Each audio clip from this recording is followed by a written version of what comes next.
ഇനി നമുക്കുള്ളത് സ്കാറ്ററിംഗ്, ലൈറ്റിന്റെ സ്കാറ്ററിംഗ് ആയി ബന്ധപ്പെട്ട വേറൊരു ഫിനോമിനയാണ്, അതായത് colour of the sun at sunrise, അതുപോലെ colour of the sun at sunset. What is the colour of the sun at sunrise? You know that it is orange or red. Well, what is the color of the sun at sunset? It is also orange or red. What is the color of the sun at noon? It is not orange or red, but it is white. എന്താണ് വ്യത്യാസം? അതാണ് നമ്മൾ discuss ചെയ്യാൻ പോകുന്നത്. ഇവിടെ നോക്കുക ചിത്രം. ഇത് എർത്ത് അറ്റ്മോസ്ഫിയർ. സണ്ണിന്റെ 3 പൊസിഷൻ കാണിച്ചിട്ടുണ്ട്: സൺറൈസില്, സൺസെറ്റില്, നൂണില്.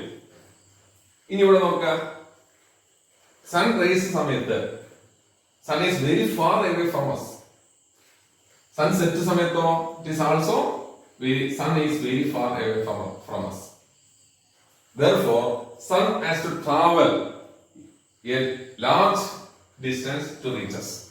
അപ്പോൾ അറ്റ്മോസ്ഫിയറിൽ തന്നെ നോക്കിയാൽ മതി. ഇവിടെ നിൽക്കുന്ന ആളെ സംബന്ധിച്ചോളം ഈ സൺലൈറ്റ് അറ്റ്മോസ്ഫിയറിൽ കൂടെ ഇത്രയും ദൂരം സഞ്ചരിച്ചാൽ അവിടെ എത്തുള്ളൂ. സൺസെറ്റ് സമയത്തും ഇതേപോലെ അറ്റ്മോസ്ഫിയറിൽ കൂടെ ഇത്രയും ദൂരം സഞ്ചരിച്ചാലാണ് ആളെടുത്ത് എത്തുള്ളൂ. അപ്പൊ അങ്ങനെ വരുമ്പോ അതേസമയത്ത് നൂണിൽ നോക്കാം, നൂണാണെങ്കിൽ ഇത്രയും സഞ്ചരിച്ചാൽ മതി. അപ്പോ സൺറൈസ് സമയത്തും സൺസെറ്റ് സമയത്തും സണ്ണ് നമ്മളിൽ നിന്ന് വളരെ ദൂരെയാണ്. അതുകൊണ്ട് സൺലൈറ്റിന് അറ്റ്മോസ്ഫിയറിൽ കൂടെ കുറെ ദൂരം സഞ്ചരിച്ചാൽ മാത്രമേ നമ്മൾ അടുത്തെത്തുള്ളൂ നമ്മൾ മനസ്സിലാക്കി. അങ്ങനെ ആകുമ്പോൾ എന്താ കുഴപ്പം? എന്താ പറ്റുക ചോദിക്കുകയാണെങ്കിൽ സ്മോളർ വെയിൽ നിന്നുള്ള ലൈറ്റ് ഒക്കെ സ്കാറ്ററിംഗ് മുഖേന നഷ്ടപ്പെടും. Most of the lights of smaller വെയിൽ will be lost due to scattering. പിന്നെ ബാക്കി എന്താ ഉണ്ടാവുക? ലാർജർ വെയിൽ നിന്നുള്ള ലൈറ്റുകൾ മാത്രമേ നമ്മുടെ അടുത്ത് എത്തുള്ളൂ, അതായത് റെഡ്.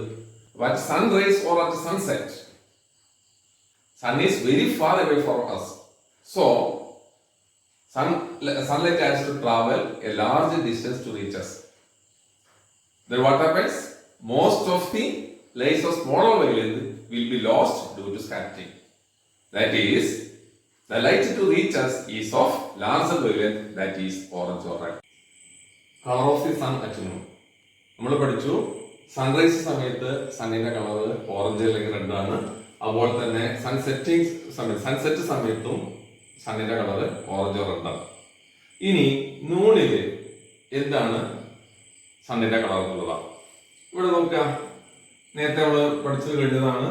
സൺറൈസിംഗ് സമയത്ത് അറ്റ്മോസ്ഫിയറിൽ കൂടെ സൺലൈറ്റിന് സഞ്ചരിക്കുന്ന ദൂരം, സൺസെറ്റിംഗ് സമയത്ത് അറ്റ്മോസ്ഫിയറിൽ കൂടെ സൺലൈറ്റിന് സഞ്ചരിക്കുന്ന ദൂരം കൂടുതലാണ്. നമ്മൾ നേരത്തെ മനസ്സിലാക്കി. പക്ഷേ നൂണിലാണെങ്കിൽ കുറഞ്ഞ ഡിസ്റ്റൻസ് ഉള്ളൂ.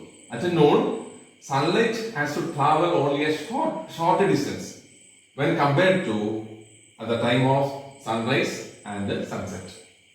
Therefore, violet, indigo, blue ഇതാണല്ലോ വൈലറ്റ് ഏറ്റവും കുറവ് സ്കാറ്ററിംഗ് കൂടി സംഭവിക്കുക. എന്നാൽ ഇതിനുണ്ടാകുന്ന സ്കാറ്ററിംഗ് കുറഞ്ഞ ഡിസ്റ്റൻസ് ആയതുകൊണ്ട് നൂണില് സൺലൈറ്റിന് അറ്റ്മോസ്ഫിയറിൽ കൂടെ കുറഞ്ഞ ദൂരം സഞ്ചരിക്കാനുള്ളത്. അതുകൊണ്ട് വയലറ്റിനും ഇൻഡിഗോക്കും ബ്ലൂക്കും ഉണ്ടാകുന്ന സ്കാറ്ററിംഗ് എന്ന് പറഞ്ഞാൽ very very little.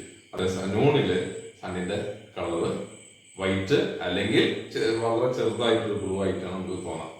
At noon, sunlight has to travel only a short distance when compared to at the time of sunrise and sunset. Therefore, violet, indigo and blue will be scattered only a little.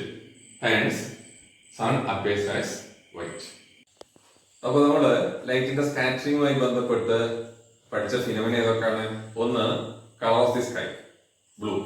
പിന്നെ പഠിച്ചത് colour of sun at sunset, colour of sun at sunrise orange or red. ഇനി നോക്കാം, നമ്മൾ മനസ്സിലാക്കേണ്ട കാര്യം danger signals ആയിട്ട് ഏത് തരം നിറമുള്ള ലൈറ്റ് ഉപയോഗിക്കുക? ഓറഞ്ചിലേക്ക് റെഡ് ആണുള്ള സാധനം ഉപയോഗിക്കുക. എന്തുകൊണ്ടാണ് ഡേഞ്ചർ സിഗ്നൽ ആയിട്ട് റെഡ് ഉപയോഗിക്കുന്നത്? അതിനൊരു ഉദാഹരണം പറയാം.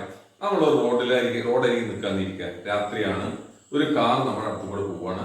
ആ റോഡാണെങ്കിൽ ആ കിലോമീറ്ററുകളോളം വളവും നില സ്ട്രൈറ്റ് റോഡാണ്.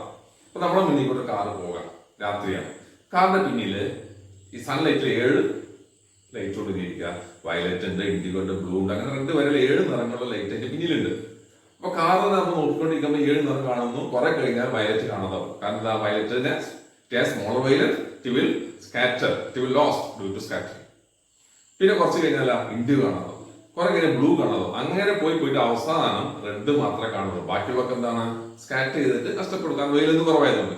കുറെ കഴിഞ്ഞാൽ റെഡും കാണാതാവും. ഡേഞ്ചർ സിഗ്നൽ ആയിട്ട് റെഡ് ലൈറ്റ് ഉപയോഗിക്കാനുള്ള കാരണം മനസ്സിലായല്ലോ. റെഡിന് മാക്സിമം വെയിലെന്ത് ഉണ്ട്, അതുകൊണ്ട് സ്കാറ്ററിങ് റെഡിന് കുറവാണ്. അപ്പൊ വളരെ ദൂരെ നിന്ന് മാക്സിമം ഡിസ്റ്റൻസിൽ നമുക്ക് റെഡിനെ കാണാൻ പറ്റും. അതാണ് കാരണം. Red acts maximum wavelength, red is least scattered due to smoke or mist or fog. Therefore, red can be seen from a maximum distance.